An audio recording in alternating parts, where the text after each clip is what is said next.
Hello friend, ক্যাসে ক্যাতে তোমাদের সবাইকে স্বাগত। চলে এসেছি আমি কৃষ্ণা। আজকে কিন্তু আবার একটা নতুন ধরনের জুয়েলারির ভিডিও নিয়ে। তো চলো শুরু করা যাক আজকের ভিডিও। হার্ডেনার আর রেজিন বেসটাকে কিন্তু খুব ভালো করে মেখে নিতে হবে। যখনই এরকম স্মুথ মাখা কমপ্লিট হয়ে যাবে তখনই এই দেখো মন্ডটাকে এরকমভাবে কিন্তু আমি একটু লম্বা করে নিচ্ছি। এই লম্বা অংশটাকে কিন্তু এরকমভাবেই একটা রোলার পিনের সাহায্যে তোমাদেরকেও বেলে নিতে হবে।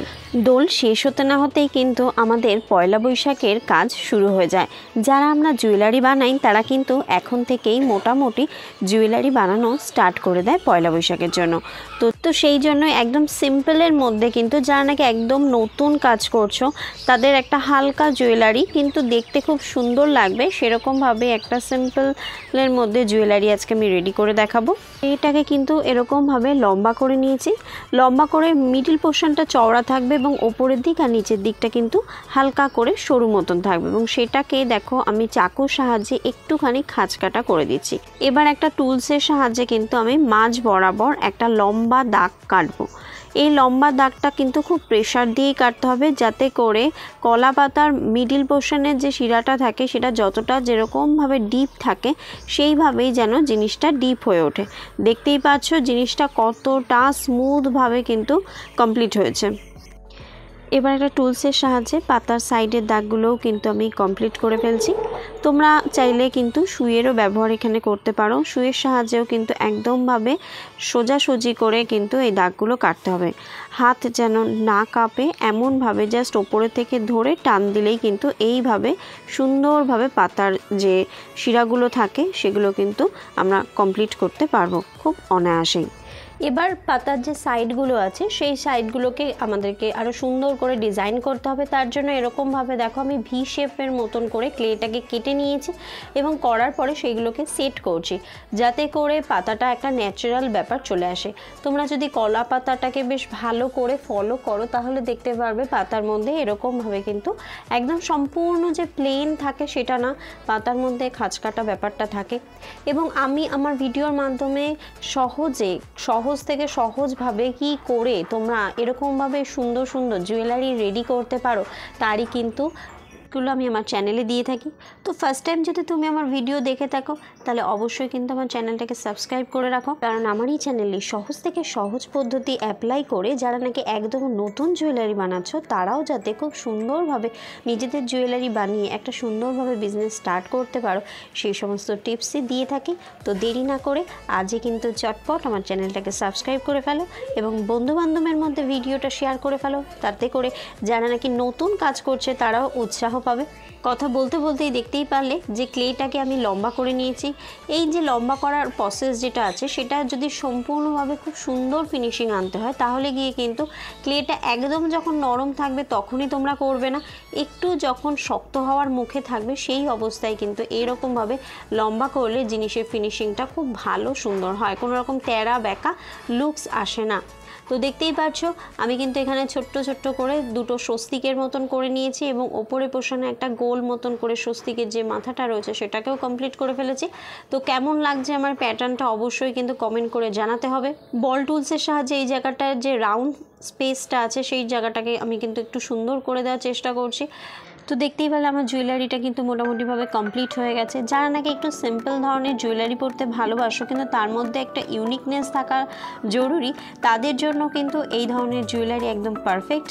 তো একদম সহজ পদ্ধতিতেই কিন্তু আমি এই জুয়েলারিটা কমপ্লিট করেছি। ক্লে ডিজাইনটা যখন সম্পূর্ণ শুকিয়ে যাচ্ছে তারপরেই কিন্তু আমি কালার করা স্টার্ট করছি। অনেকেই এটা জিজ্ঞেস করে যে দিদি কালার কোন টাইমে করবে, আমাকে কমেন্ট বক্সে প্রায়শই এই কমেন্টটা পড়ে থাকে। তো তাদেরকে জানিয়ে দিই যে সম্পূর্ণভাবে ক্লেটা যখন শক্ত হয়ে যাবে সেই সময় থেকেই কিন্তু তোমরা কালার করা স্টার্ট করতে পারো। আর তোমরা জানো আমি বেসের ওপর সবার প্রথমে হোয়াইট কালার করি, যেটা আমি অলরেডি করে ফেলেছি। এরপরে হালকা করে কিন্তু আমি দেখো সবুজ কালারটা এখানে অ্যাপ্লাই করছি। সবুজ কালারটা করার ক্ষেত্রেও তোমরা হয়তো এটা নজর দেবে যে কোনো কোনো ক্ষেত্রে কালারটাকে আমি একদম হালকা করেছি এবং কোনো কোনো ক্ষেত্রে এই সবুজ কালারটাকেই কিন্তু আমি একটু ডিপ করে দিয়েছি। এইভাবে সম্পূর্ণটা করার পরে স্বস্তিকের ওপর আমি কিন্তু এখানে অরেঞ্জ কালারটাকে অ্যাপ্লাই করছি। অরেঞ্জ কালার করার কারণ হচ্ছে এটাই, এতে করে এর ওপর যখন এই যে রেড কালারটা দিচ্ছি তাতে করে কালার যেটা আছে না সেটা অনেক বেশি উজ্জ্বল হয়ে উঠবে। এইভাবে কিন্তু আমি সম্পূর্ণটা কালার করে নেব। এই কালারটা কমপ্লিট হয়ে যাওয়ার পরে যখন সবুজ কালারটা আমার শুকিয়ে যাবে, তারপরে ডিপ সবুজ কালারটা দিয়ে কিন্তু আমি এইখানে মিডিলে যে শিরাটা রয়েছে সেই শিরাটাতেও কিন্তু হালকা করে কালার করে নিচ্ছি এবং সাইডগুলো দিয়ে হালকা করে একটুখানি শেড দিয়ে নিচ্ছি, যাতে করে দেখতে আরেকটু বেশি সুন্দর লাগে।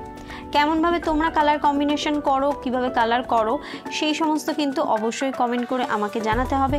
এবং যদি কোনো রকম প্রবলেম হয়ে থাকে কমেন্ট বক্স তো খোলা আছে, অবশ্যই তোমরা কিন্তু কমেন্ট করে জেনে নিতে পারো তোমাদের সমস্যাগুলোর সমাধান। আমি এখানে স্টিল হাসুলি নিয়ে নিয়েছি এবং সেই স্টিল হাসুলিটাকে কিন্তু সাদা জুটের সাহায্যে র্যাপ করছি।